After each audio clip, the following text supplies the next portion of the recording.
Castle of Teskom, Book 1. Written by Kim Malai. Narrated by Amy J. Johnson. For my Grandma Rex, my inspiration to live and enjoy every moment, find love in every human, laugh loud and proud, and smile at every stranger. Chapter 1. Itra's headlamp goes dark, blinding Danae's footing on the rocky terrain. She stumbles forward and grasps the back of his damp shirt for balance. He plays with the switch and shakes the headlamp. He attempts to step through but smashes the bridge of his nose on the stones. He mutters a curse and bends lower, clearing the opening. Crunch. What was that? Danae panics. Watch your head, Itra says. It's low. He interlocks his fingers with hers and thumbs her wedding ring. She drags her free hand over her head and feels the smooth stones as she steps under. Crunch. Itra's headlamp flares back to life. Danae's head snaps up. She follows the beam as he scans the area, revealing a small clearing, a few rocks, grass, and an open space. Did we step on glass? Danae asks. Itra dips his chin and bathes their feet in light. In contrast with the darkness, his light dances with glints of burnt orange. Does it remind you of hot coals? He asks. Or lava? She adds. Itra looks up. Danae steps out of his glaring light. Careful, watch your step. Ouch!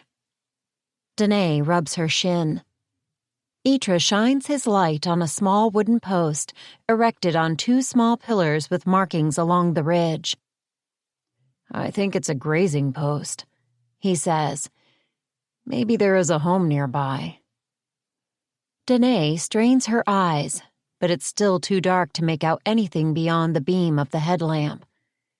She leans against the post and adjusts her socks and the laces of her hiking boots for the 100th time in the last 6, 12, 18, hell. She has no clue how many hours they've been lost. It was just before 1 a.m. when their phones died. They had drained the batteries using the map, compass, and flashlight apps to find their way down the Muckset Hills and back home. What time is it? She asks. Close to dawn, says Itra. He stretches and unsnaps their only pack. Do you want to rest here until we have enough light to see? Sure, she says, trying to swallow a yawn. Can you hand me a pillow? He laughs. Is there any water left in the pack? She asks. He shakes the silent metal water bottles.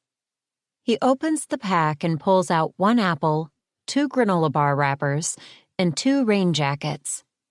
They had packed light for a day hike and had finished their water, granola bars, and other fruit hours ago.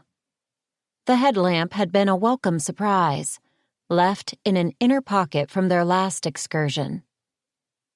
Itra hands Danae the remaining apple.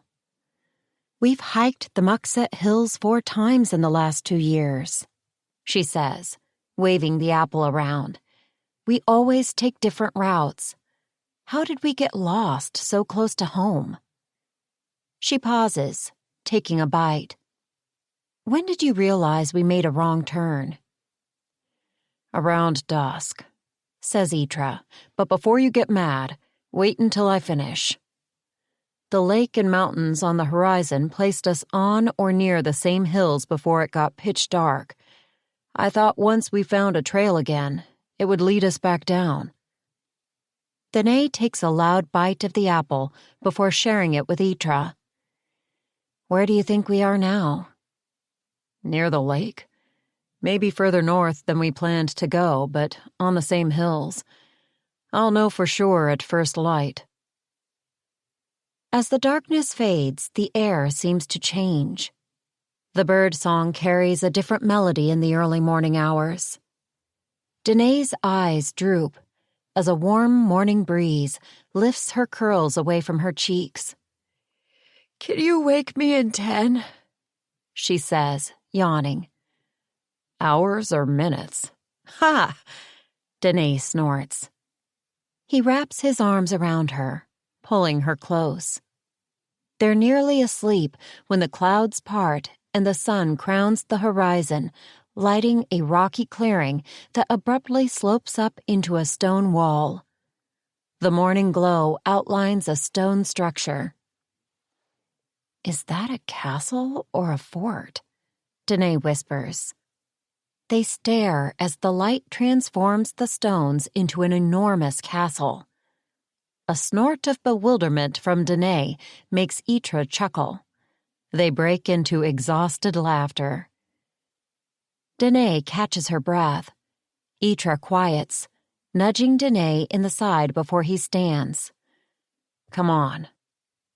She allows him to pull her to her feet, brushing off the dirt, spider webs, and grass clinging to her hair and clothes. She shields her eyes, turning to the east, where the ground shimmers with shiny orange-tinted flecks in a half-circle at the base of a stone archway. "Did we walk through there?" she asks. "Yes," Itra says. "I think so." There are 4 additional archways, each spaced the same distance apart to the north. "Is this one of those stone circles?" she asks. "In Albania?" Itra shakes his head. "Not likely." The landscape beyond the 5 archways has a few rocky boulders, green and yellow thorny plants, and small fruit trees. Danae turns back to the small grass and rocky clearing with a worn path to the castle. Itra slowly turns in a circle. "Where are we?" Danae asks, poking him in the chest. "I have no clue," Itra says. Itra hops in place, and his face goes from clueless into a wild grin. "Oh no, I know that look," she says. "Did you plan this? Where are we honestly? Please tell me you know where we are right this minute." "Just take a breath," he says, placing his hand on his chest with an exaggerated inhale and loud exhale. She complies with a loud sigh. "Good?" he asks. She nods but narrows her eyes at him. "You know the old Mukset castle remains?" She nods again, scrunching her face in confusion, crosses her arms, and taps her foot.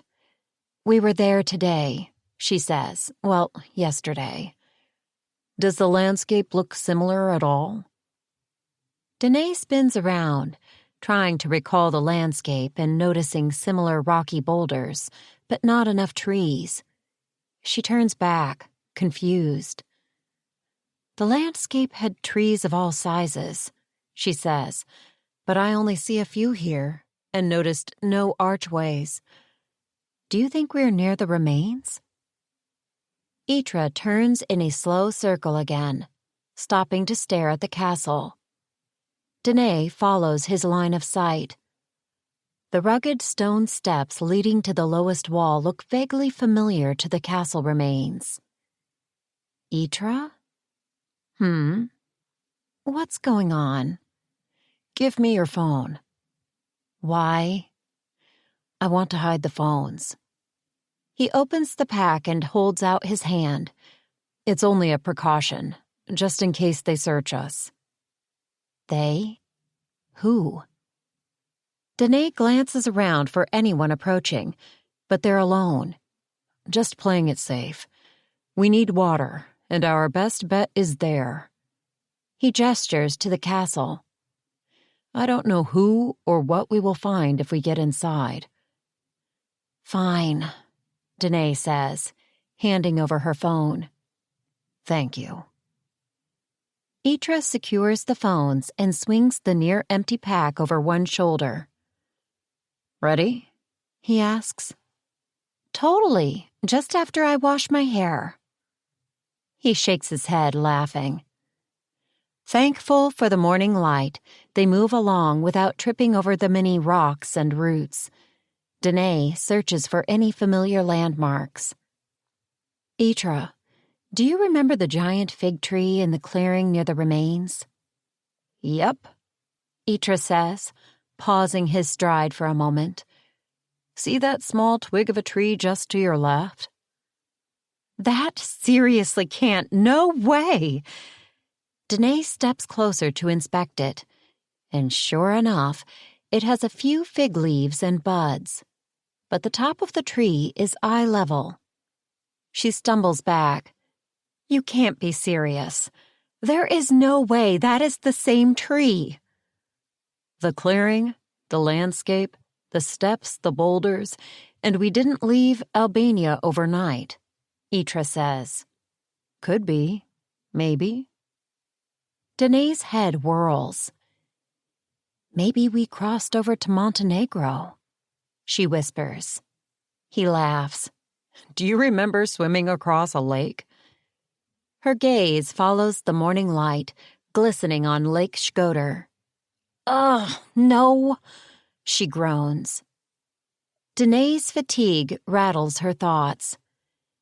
Am I shrinking, or is the castle growing in height with each step? A few wildflowers line the path, and one pop of red stands tall. "Did you see the poppy?" she asks. "I did," Itra says. "Did you see the snake?"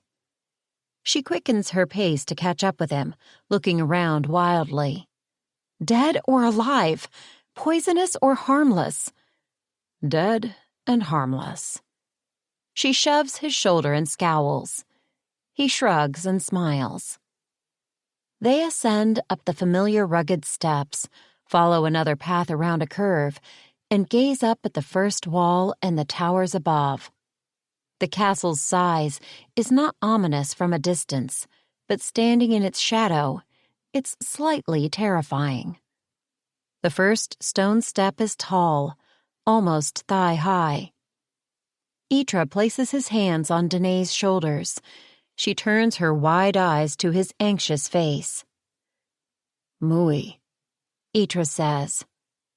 "Mui?" she asks, tilting her head. "The almighty giant from the Albanian folktales," Itra says.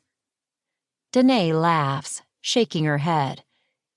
Itra explains.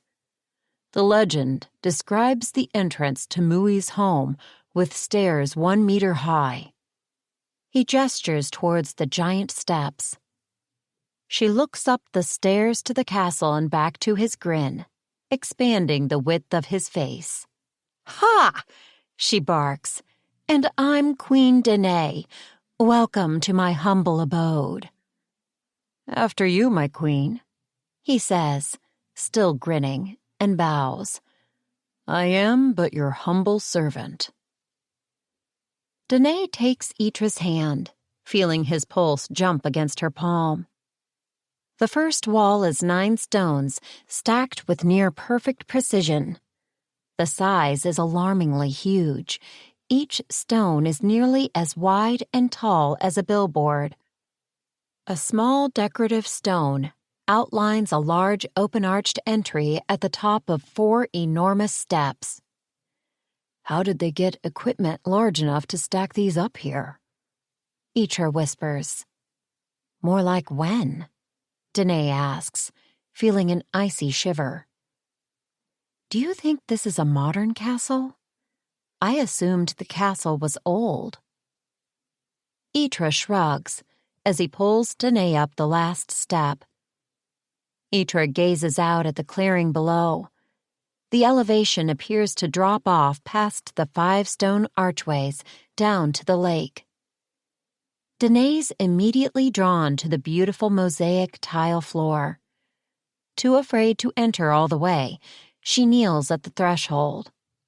a pattern of gold crests and swells of blue waves. The design and colors look very modern in contrast to the thick exterior stone walls. Across the entrance foyer, marble stairs lead to a large landing. Light is shining through a window, and she can see another flight of stairs continuing up. Adjacent walls appear to be a dark descending stairwell on one side and an open archway. "It's stunning," Danae murmurs, standing. "Anybody home?" Itra calls out loudly. "We come in peace." His baritone voice echoes in the stairwells. "I don't see any cameras or a doorbell," she whispers. "Do you think it's safe to enter?" "I'll go first." Chapter 2. Itra and Danae hide long enough for the exhaustion to creep back in. He cracks open the door. The room is empty, except for the bedroom furniture. They sigh with mild relief. She notices a gold wingback chair, Itra wedged against the door with their pack. "Your idea of security?" Danae whispers, nodding towards the door. Itra shrugs. The mosaic tile floor matches the entrance foyer's color scheme, blue and gold, but the design is with mountains and caves. Danae slides her hands over the smooth silk curtains tied back with a thick gold rope, framing a view of the hedge maze. The room is sparsely but ornately furnished, and there is a notable absence of light. No lamps or overhead fixtures. A bulky frame hangs on the wall adjacent to the bed. The light from the window casts the frame's contents in shadow. "Does the headlamp still work?" Danae asks. Itra flips it on and tosses it to her. He moves to her side as she leans closer to inspect the image. It is a wedding portrait of a couple. The man's strong profile with shaven brown hair, straight, narrow nose, and firm chin is gazing at a woman with brown pixie waves framing a heart-shaped face. From the background, the couple appears to be standing on the balcony, overlooking the lake. Danae shines the light on Itra's profile and back to the image. "It's you and me," Danae squeaks out in alarm. "But how? What do you think this means? Have we?" Itra covers her mouth and puts a finger to his lips. Her rambling continues under his hand until she notices his eyes dart towards the door. She immediately quiets to listen. There is a faint humming sound coming from the corridor. Itra turns off the headlamp. They crouch beside the bed. The humming stops directly outside the door. The sound of something sliding on the floor has Itra on his hands and knees, looking under the bed. Danae leans down to see a royal blue envelope slide to a stop under the chair. Itra crawls around the bed, staying low to look for feet or a shadow on the other side. He reaches far enough to retrieve the envelope and crawls back. It is made of heavy parchment with thick cursive writing scrawled on the front, "Itra and Danae," and a large gold wax seal with a bird on the back. Danae's eyes bulge in disbelief. "Should I open it?" Itra asks. His voice startles Danae, his first spoken words since their hasty retreat from the balcony. "Sure, why not?" Itra clicks the headlamp on and scoots close to her. He breaks the wax seal, and the four corners open with a shower of lavender-scented dust. She stifles a sneeze, holding her nose. The same bold cursive writing in royal blue ink arches across the pale gold parchment. "You have entered the castle of Teskom. The land and castle are free for you to explore. The wardrobe contains clothes and shoes. A bell will ring for each meal provided on the terrace, located directly above this room. The dust you inhaled will induce a restful sleep in 10 seconds. Kind regards, Yvonne. She attempts to read the message a second time. Her eyelids are too heavy. Itra attempts to stand, reaching for Danae, but he collapses on the bed. She lies next to him before falling into darkness. If you move to the right one more step, I will end you. A low bass voice thunders. Danae turns to seek the person speaking. The clearing is empty of people. Only the outline of the 5 archways. Who will end me? She asks. Brave and beautiful. The voice booms. Interesting. He is mocking her. Irritated, she steps to the right. Chapter 3. Class, Kaylee calls from the podium. Settle down and take your seats. She waits until nearly everyone sits before she starts the first slide. Today we are going to discuss the family saga of Medusa. She clicks the next slide. Who can tell me the connection between Medusa and the Grey sisters? The Grey sisters gave Perseus the location of Medusa. A student in the second row calls out. Correct, Kaylee replies.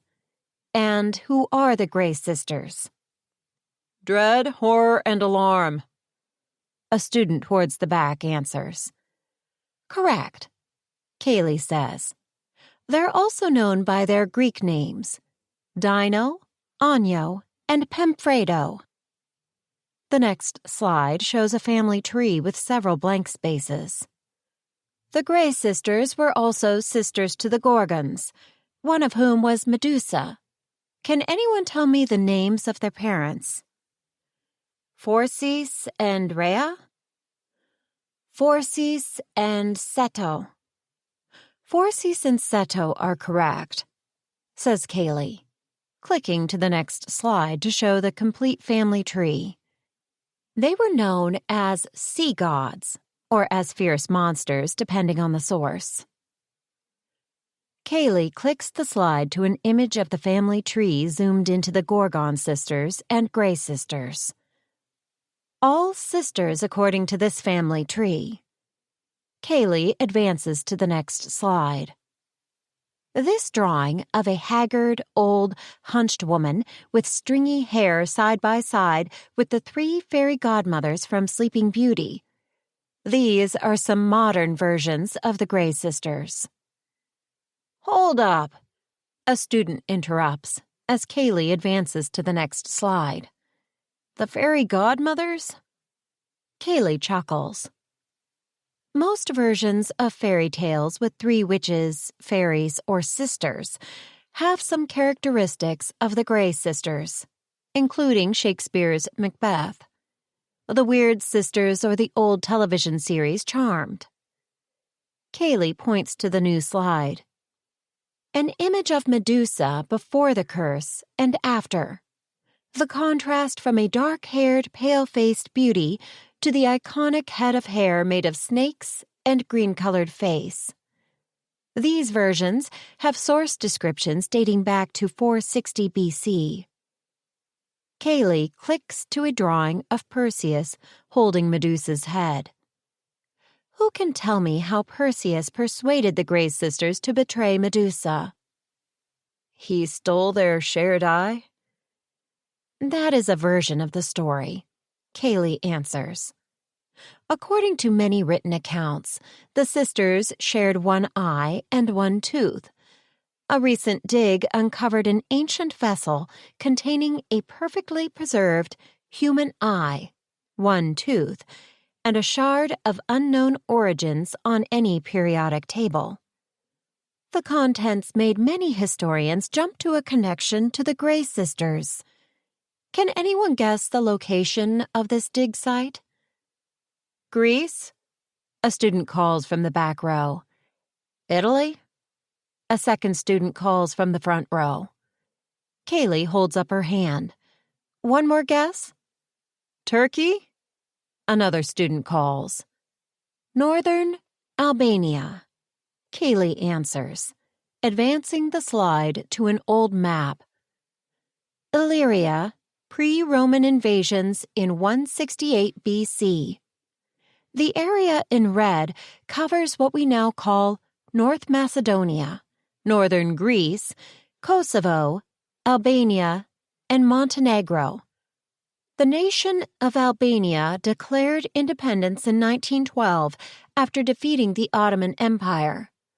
The origin of Albania could easily be a semester block class.